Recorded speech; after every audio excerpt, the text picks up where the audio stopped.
What about you? Today we're going to be levelling some bumpy areas on the lawn. Now today I'm just going to be focusing on one area of my lawn where it's fallen down.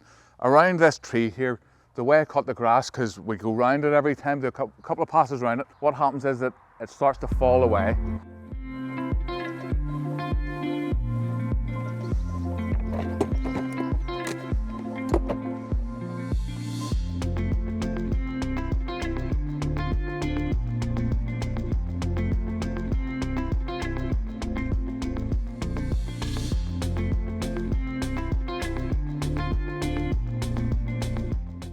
So you can see my hand fits comfortably underneath that. It's not much of a hole, but it's enough to make the lawn bumpy, just through there. So this is the area that we're going to concentrate on. So whenever you use a line, you can see a dip in there. You can clearly see that there's a hole there. Now there's a few different options for filling holes in. You could use soil. We use sand in this lawn. This lawn's actually built out of 70-30, which is 70 sand and 30 soil. So we're going to use sand. I'm going to talk you through the sand and why we use it in a minute. You can see there, if you want to find a dip in your lawn, a line's a really good way to do it, just to put it across. Before we do anything else, but we're going to have to get the grass cut, so let's do that now.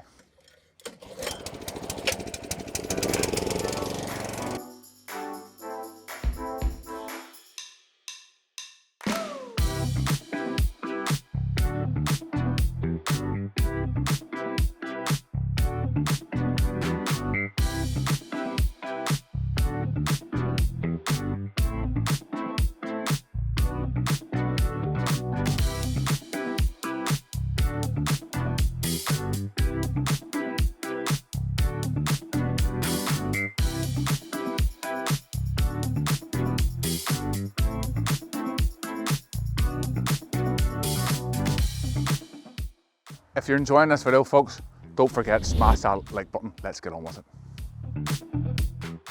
So now we have the lawn cut. Let's get on and start into the top dressing. I'm going to explain to you some differences between the sand and soils that you might use. So let's do that now. So before we start top dressing the lawn, let's have a quick chat about the sand. Now I'm pretty fortunate that we can store the sand in one of the outbuildings here and it keeps it nice and dry. The benefit behind that is it makes it really easy to put on. Whenever it goes on, it's just like putting on sugar onto the lawn. But come on, we'll go in here and we'll have a chat about the sand that we use. So this sand is it's a specialist. This sand here is round in nature. If you were to take a plastering sand by its nature is angular and it's designed to bind together. We don't want that in lawns. Whenever you do that, then you might cause more trouble than what you're going to be fixing. So the sports sands are really good because they're round in nature. And one of the reasons how that happens is whenever they're washing the sand, it naturally takes the edges off the lawn or off the sand. Now, I have a little tip for you guys that have come from my comments.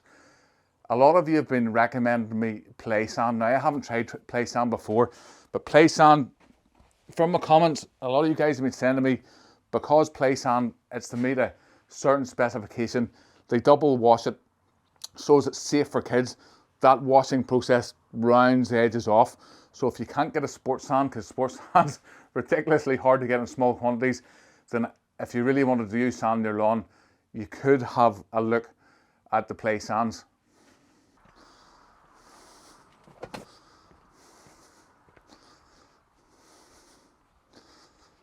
Now we have the lawn cut. I'm going to do the line quickly again just to show you.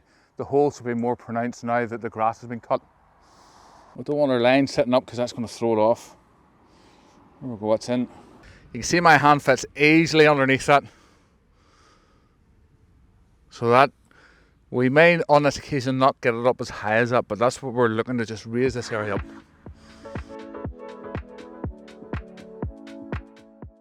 Ideally what you want to do with top dressing is always just spread it out as fine as you can, and then it's going to make getting it into the lawn easier.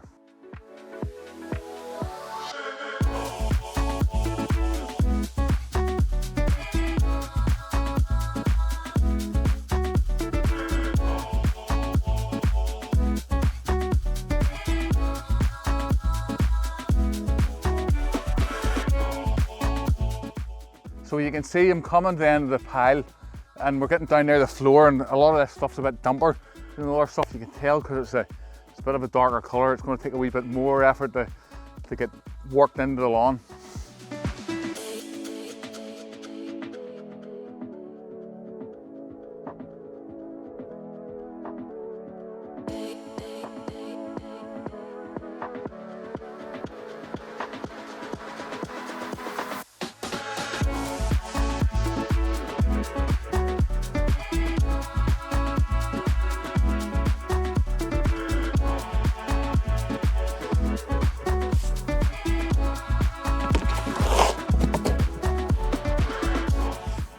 Different tools you can use to level out sand or soil or whatever material you're going to use. I'm just going to talk you through. So first up, we've got a brush. If you didn't have anything at all, you could use that brush there.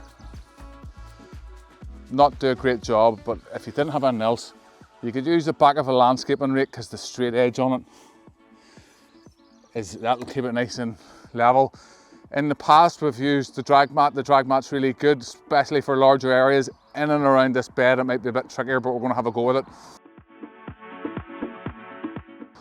And then last up, we've got the landscaping lute.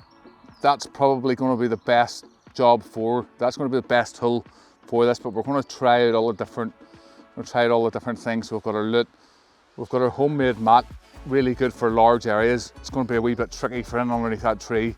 We'll have our landscaping rake, and we'll have just a brush. So we're going to try all those different ways now.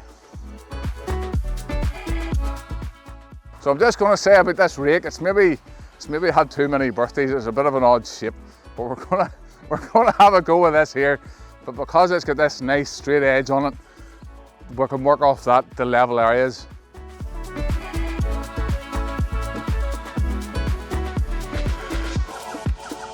Something random in our top dressing mix.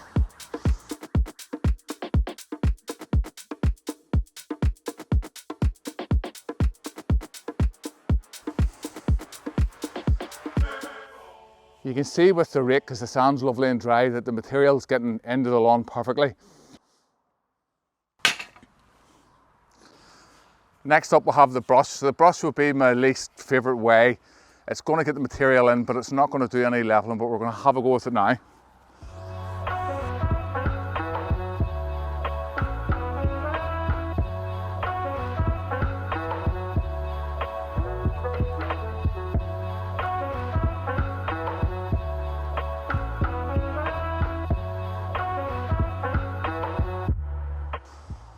If you didn't have any tools, you could use the brush, but it's not going to do as good a job as we talked about. It's not really going to do any leveling out, so I'm going to push that down into what I know to be the lower bit I can see with my eye.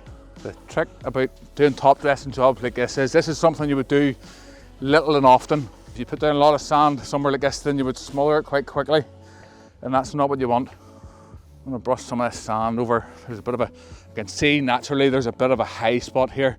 And I can see there's a bit of a low area there, so I want to try and push some of this material over to there.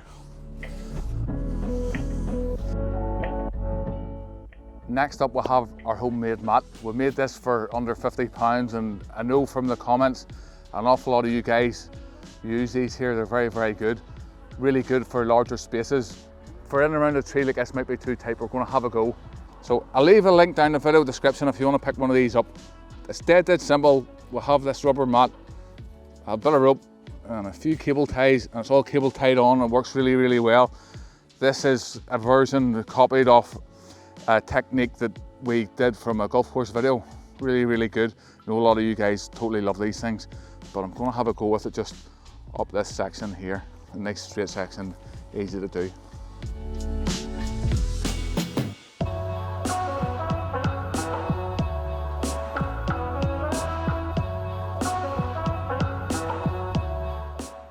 If you remember whenever I was top dressing, I said this area here, this sand was a little bit wetter, and I can see that because it's a bit harder to get matted in. Whenever it's dry, it just goes in like sugar, but we'll keep at it.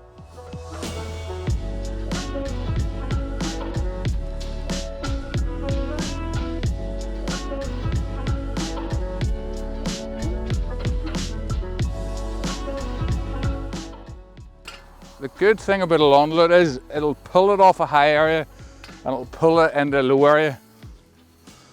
I have said in the past that I don't think lawn lutes are a good job, but I think for small spaces like this here, really hard to beat. I think if you're doing an entire lawn with a lawn lout, it's really too much hard work, and I'd 100% use a mat all day long. But this, for small areas, a lawn lout's really hard to beat. Let's get on with it.